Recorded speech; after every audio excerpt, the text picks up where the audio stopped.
మహాభారత యుద్ధాన్ని ఒక్క నిమిషంలో ముగించగల సత్తా ఉన్న వీరుడి గురించి మీకు తెలుసా?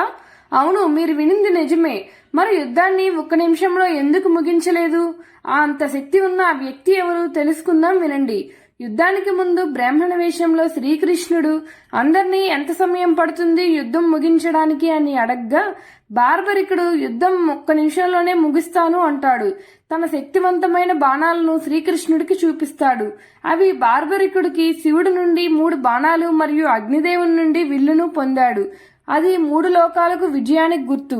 ఒక్క నిమిషంలోనే ముగుస్తాని అని అనగా బార్బరికుడు అతని బాణాన్ని చూపిస్తాడు. అప్పుడు కృష్ణుడు బాణం శక్తిని పరీక్షించడానికి ఒక బాణంతో రావి చెట్టు ఆకులన్నిటినీ తుంచగలవా అని అడగ్గా బార్బరికుడు వాటిని తుంచి తన శక్తి సామర్థ్యాలను నిరూపించుకుంటాడు.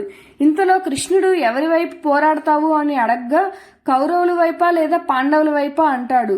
కౌరవుల దగ్గర ఎక్కువ సైన్యం ఉంది, 100 మంది ఉన్నారు కనుక. పాండవుల సైన్యం తక్కువ ఉంది కనుక పాండవుల వైపు పోరాడతాను అంటాడు.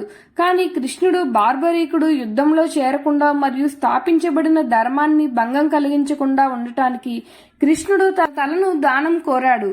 అది కృష్ణుడు అని తెలుసుకున్న బార్బరికుడు ఇష్టపూర్వకంగా తన తలను అర్పించాడు.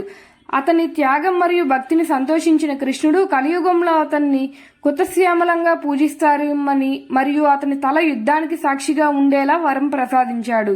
దీని ద్వారా బార్బరికుడు త్యాగం, భక్తి అలాగే యుద్ధానికి ముగించే శక్తి అతనికి ఉన్నప్పటికీ కృష్ణుడు ఇష్టానికి లొంగిపోతాడు. ఇలాంటి కంటెంట్ కోసం మన ఛానల్ ని సబ్స్క్రైబ్ చేసుకొని లైక్ చేయండి. Thank you for watching.